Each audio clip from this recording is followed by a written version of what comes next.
Let's let's begin.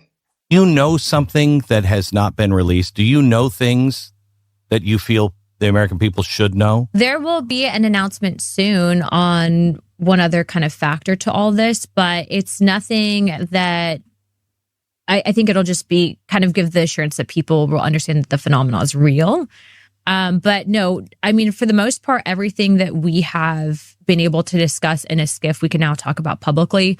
And what I will say is, without a doubt, the phenomenon is real.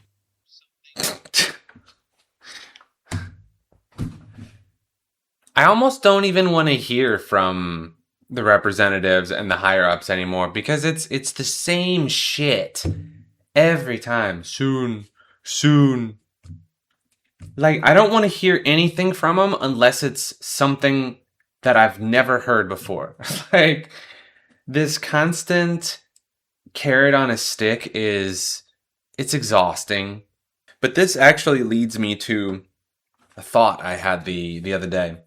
It dawned on me that a lot of people, I shouldn't say a lot of people, but a number of people have told me that I was a shill or I was, a member of the club, or I've never been called really a grifter, but it's mostly just insinuating that I'm part of the Illuminati or the club, or I'm part of XYZ secret society, and I perhaps I have hidden knowledge, whatever it is, and that's something that is unique for me in my case, because I am in a situation where theoretically, if this all is legit and the conspiracy goes as deep as it is, I theoretically would be approached by the powers that be, or a power that be, or a liaison of XYZ secret society, whatever it is.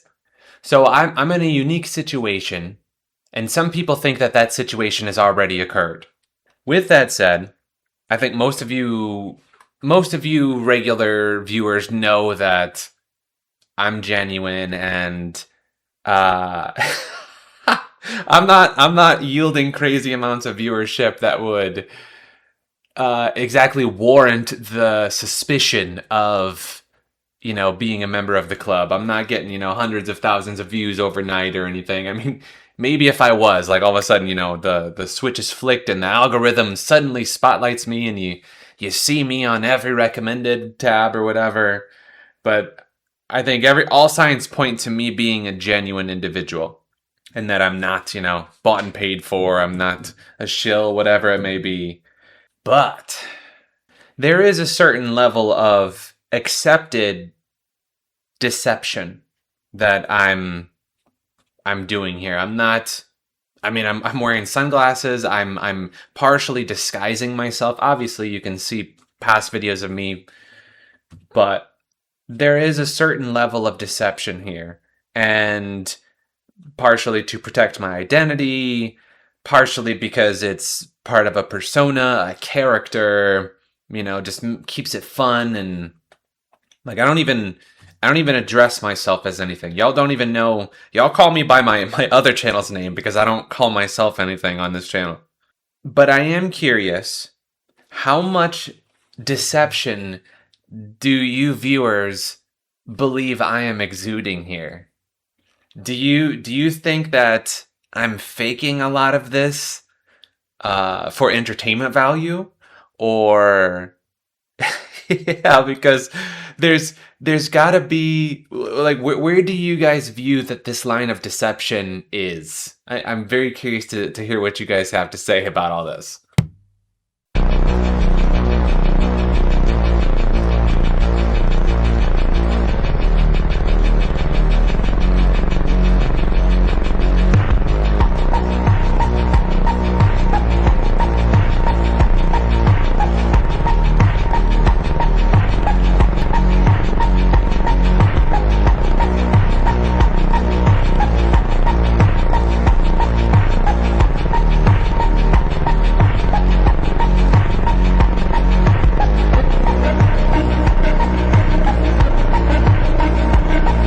So apparently this format, this content format is catching on. We're seeing other creators mimic the format here. Unless maybe it's all one creator and they're just AI. Oh, that's interesting. So I've not heard of this nubbin, but seems to be right out of a Black Mirror episode with the implant that sees your memories and you can watch them. And wow, are we really this close? Are we this close to it all? It's a weapon of mass destruction.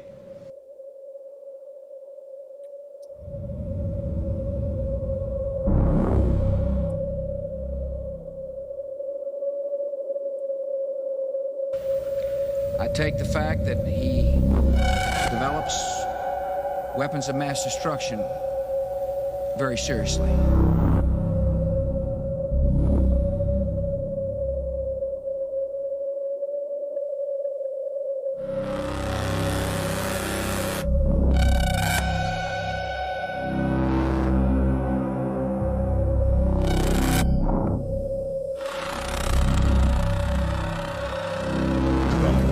Weapons of mass destruction. Everyone knows. Now, I know some people play like they're not real. I'm telling you, they're real. I don't know. I was gonna make a joke about how some of those looked like bodies, and I was surprised that wasn't where they were going with this conspiracy. Oh, this is a ancient body of a Neanderthal or whatever. But yeah, I guess some of those did look like, giant lasers sliced right through, and I mean, maybe, who knows?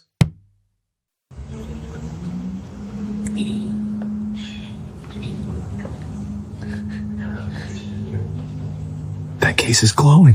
What is that? Oh, man.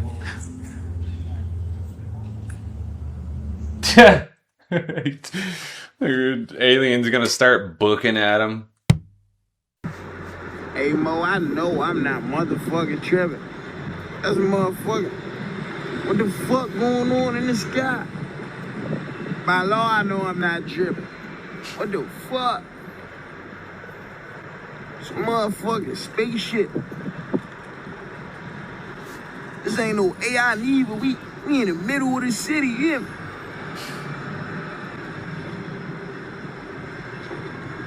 The fuck? Maybe some Project Bluebeam testing, but probably just some spotlights or something. CIA created the hippie movement, and your mom's favorite band probably helped them. In the 1950s, the CIA bought up the world's supply of LSD. They brought it to the pharmaceutical company Eli Lilly, who reverse engineered it, giving them an unlimited supply and a complete monopoly. Then the testing started. One early volunteer for these tests was Ken Kesey. Kesey wrote a book inspired by this experience, which became a bestseller. Then Kesey went on to host events, which he called acid tests. And he wasn't charging anyone, he just wanted people to show up and do acid.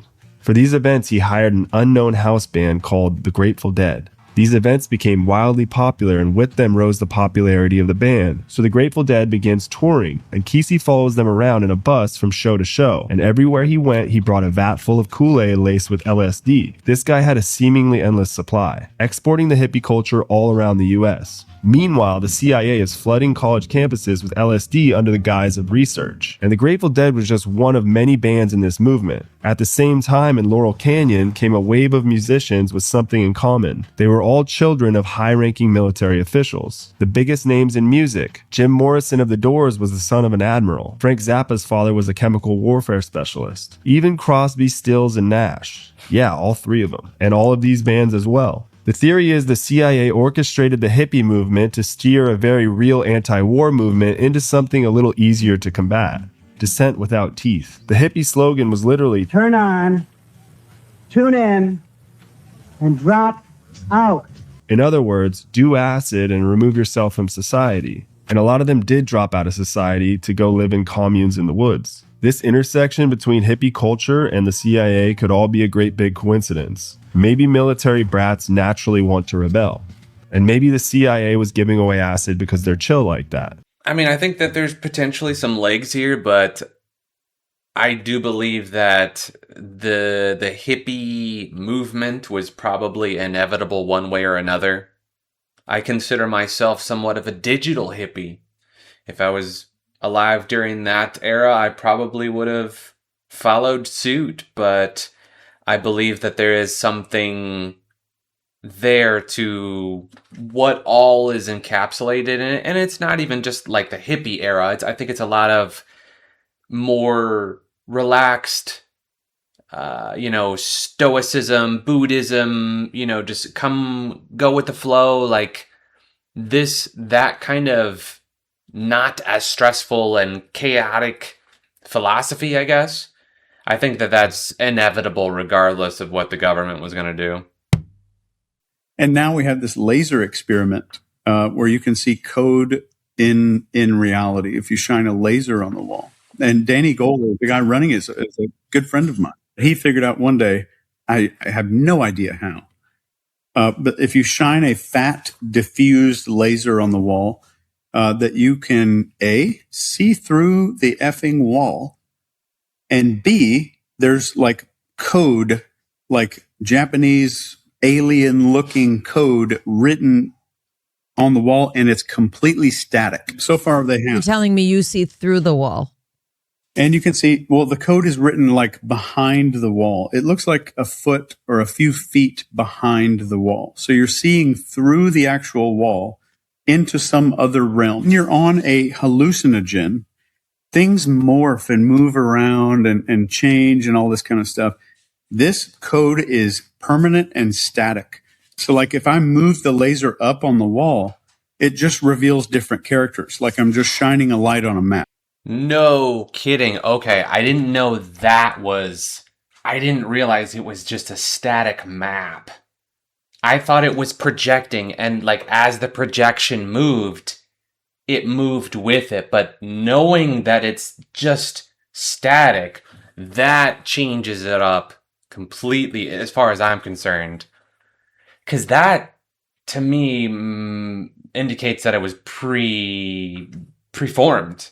It was already there, and we're just simply discovering it. Like, I think pretty much every hair on my body is sticking up right now. Wow. Yeah, that's... Maybe it is a simulation. Holy shit.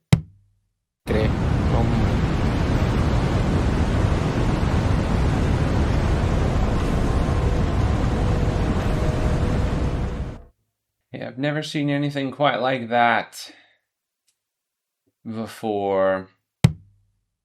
Listen, I'm about to tell you all something disgusting, and you're going to wish I never fucking told you. Did you know that cavities are contagious?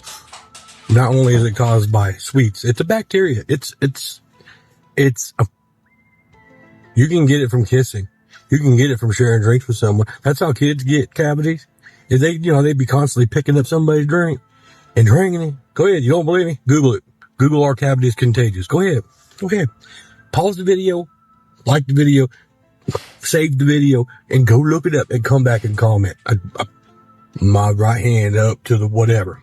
Google are cavities contagious. Go ahead. I always thought cavity meant hole, and that's what cavities were.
Oh.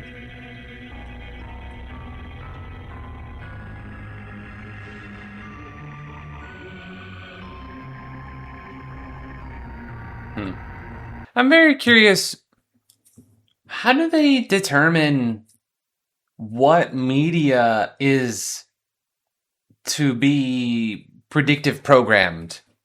Because it does seem it's kind of arbitrary in which media you see it in. You know, from Scooby-Doo to CSI Miami to every cartoon imaginable. I mean, is the predictive programming in every piece of media?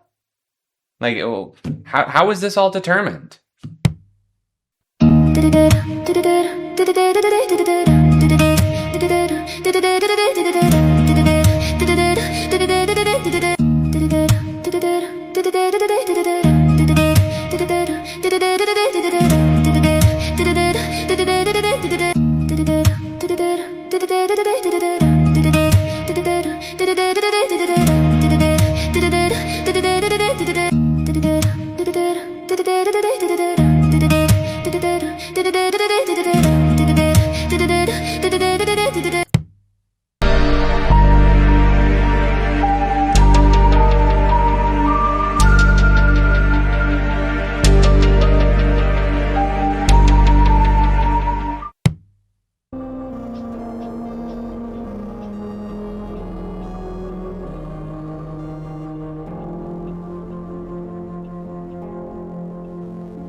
That is all today.